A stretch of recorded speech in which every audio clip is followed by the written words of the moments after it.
Sophia Marie, and tonight I'm at the Civic Hotel where I'll be sitting down with Psychonaut, a very, very amazing band that just rocks my socks off, and later we'll be sitting down with them, so stay tuned. Hi, and welcome to Perth Music Army Patrol. I'm sitting down with Psychonaut. Thanks guys for joining me on the Perth Music Army Patrol page. Yeah, thanks for having us. Look, I'm so freaking amazed with your show. Your music is just fucking killer, man. I am a dying fan now. Like after two shows, I was like, I saw you last week, and then I was like, oh, this is quite different, and there's a lot of intricacy in your playing. And then now seeing you today again, and I listened to your music throughout the week as well, and I'm like, this shit's good. You know, even had my kid listen as well. You guys are so influenced by the 80s metal rock bands, well, metal bands. And you've mentioned a few things on the internet that I read, and also specifically on Lemmy. Can you tell me the reasons behind the Lemmy thing? It appears that in the modern day world of rock and metal that if you've got Lemmy doing a guest star appearance on your album, you must be pretty good. Yeah. Obviously, we don't know Lemmy, we can't afford Lemmy. Yeah. Okay.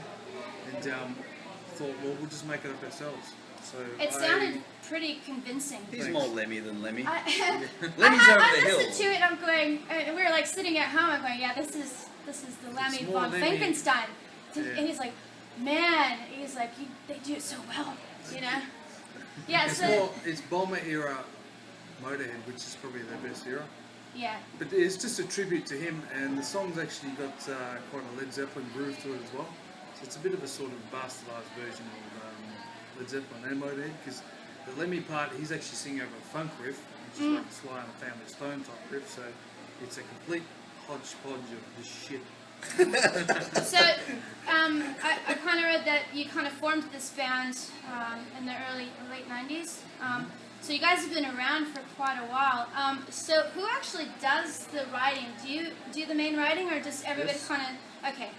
I'll bring in pretty much 95% of it finished, and these guys might have their say in it, which is outrightly rejected. And then after about 5 minutes I'll relent and I'll let them have their say. It's just that if you've got 4 or 5 guys, 6 guys, or whatever type of band you're in, and they're all trying to put their ideas in it, it's really hard to sort of get it all happening. Yeah. You know what I mean? Yeah. If a guy's got an idea, he's got conviction for it, and he's just got to sell it to the rest of the band members, and they can all sort of pitch in where possible. 4 guys writing a song, I don't know, it's a bit tricky. Where do you guys get your musical inspiration to write music? I mean, what are your biggest influences? Musically? Yeah.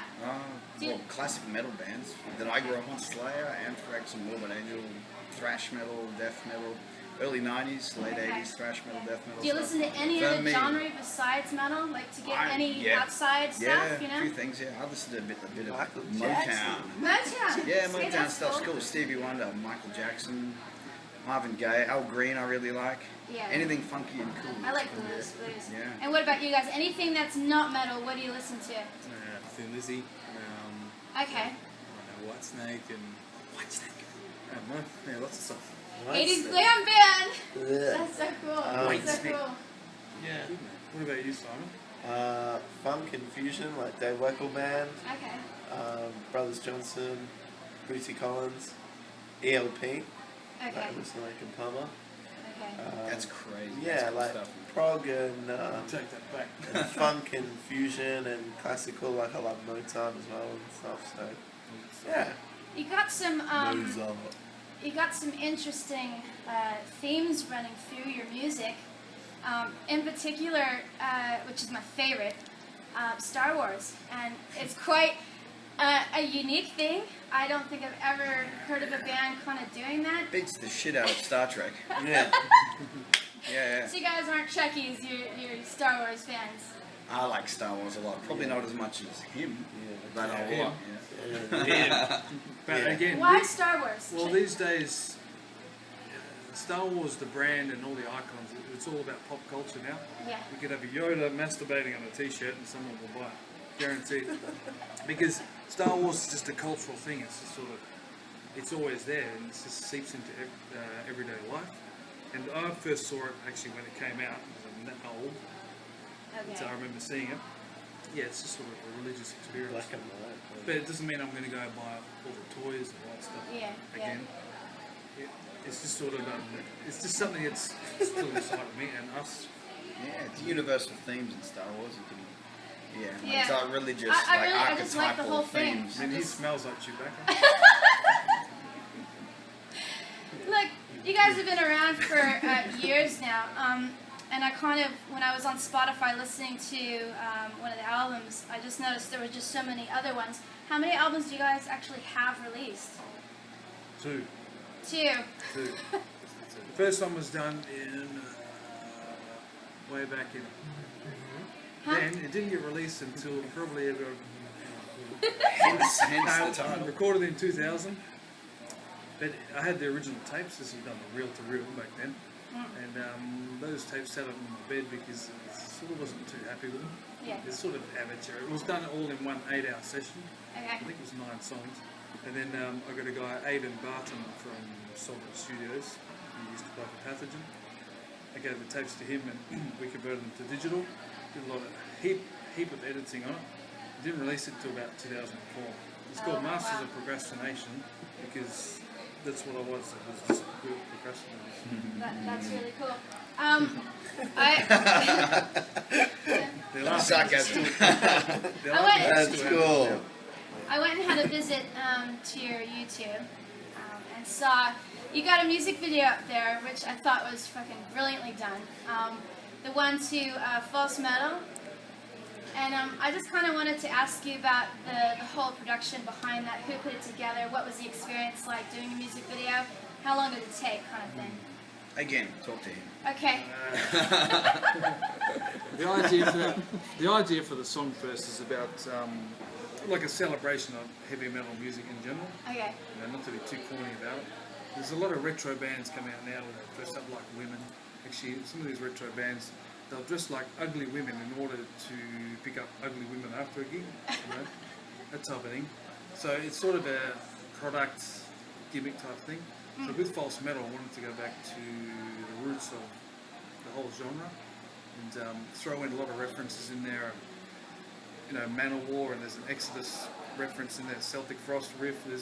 So anybody who's a true fan of metal, my age bracket, would understand the references and things in the song.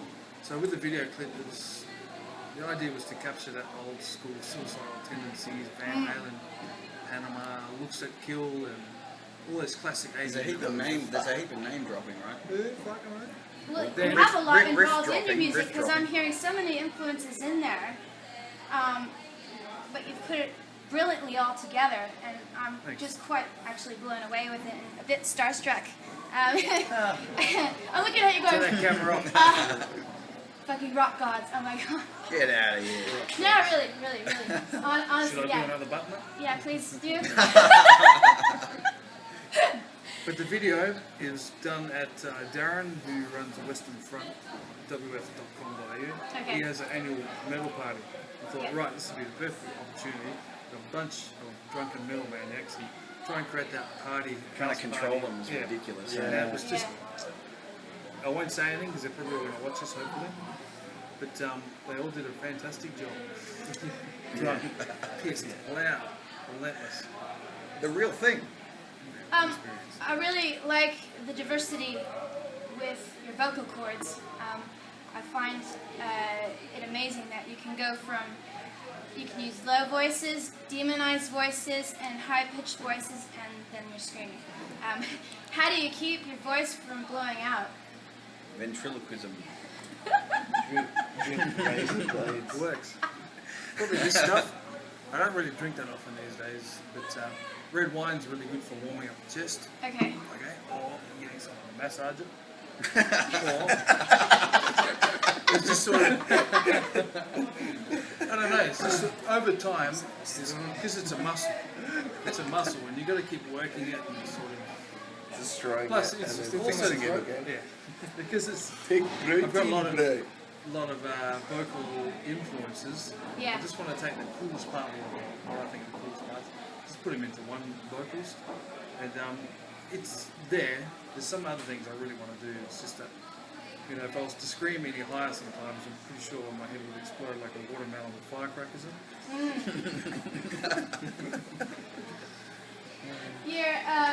Your show is so tight. I mean, I've never seen a tighter show. Occasionally, yeah. Yeah. Sometimes. Well, look, this is twice in a row that I've seen you in a week's time, and I'm Having going. a good month. You guys rock. Not only is it tight on the musician level, but on the showman level as well. And I just wonder, like, what did you guys decide to do? Did you choreograph exactly what you were going to do in specific songs, or has this just been natural? Pretty natural. Yeah, it's I don't dance choreograph rhythm. anything. It's all in the moment. Yeah. Because not a lot of people actually have that gift to just play to their audience, play to each other, and enjoy themselves at the same time. It Well, just seems quite like you've been. Heavy metal ESP. It's just that, because we're sort of all, I guess we can be categorized as being extrovert and introverts. Okay. Going on stage and playing this type of music is a license to be an idiot, put it that way. I mean, Iggy Pop's been doing it for 45 years. Yeah. You know what I mean? Yeah. So we just go up there. I think first and foremost, we're up there to entertain each other, have fun, and just make each other laugh or whatever it is. Yeah. And if the audience gets off on it, fantastic. If they don't, well, we can't be responsible for it. Because we're not up there doing tricks like a dog would do for biscuits or a seal. No, you definitely do show you guys' technical ability. It is quite impressive. So I don't see it as being a wank at all whatsoever. Lastly, guys, because we'll wrap it up and everything, what is the plan for the next year or so? What are you guys going to be doing? Asking. I don't know.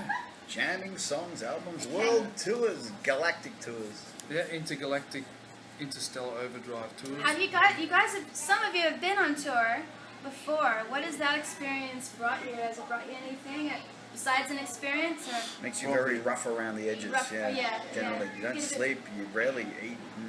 Play But a your lot of playing's shows great. and Your stuff. playing's spring. Brings you dead. Maybe depending on where you go. Yeah. Dead and We're hoping to get to the Indonesian festivals, Okay. metal festivals, Yeah. and because they've got stuff all year round. Is that right?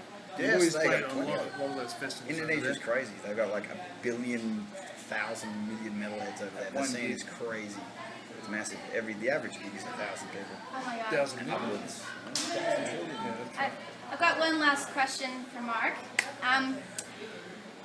The key around your neck. Does that belong to anybody's? the lock around your heart. Does that belong to anybody's chastity belt? No, I actually only put this on tonight. It's the first time I've I've worn it. never seen it before. Or is it like the master key to all of It's from the a women in the dressing world? table. That's, You've seen the pick of destiny.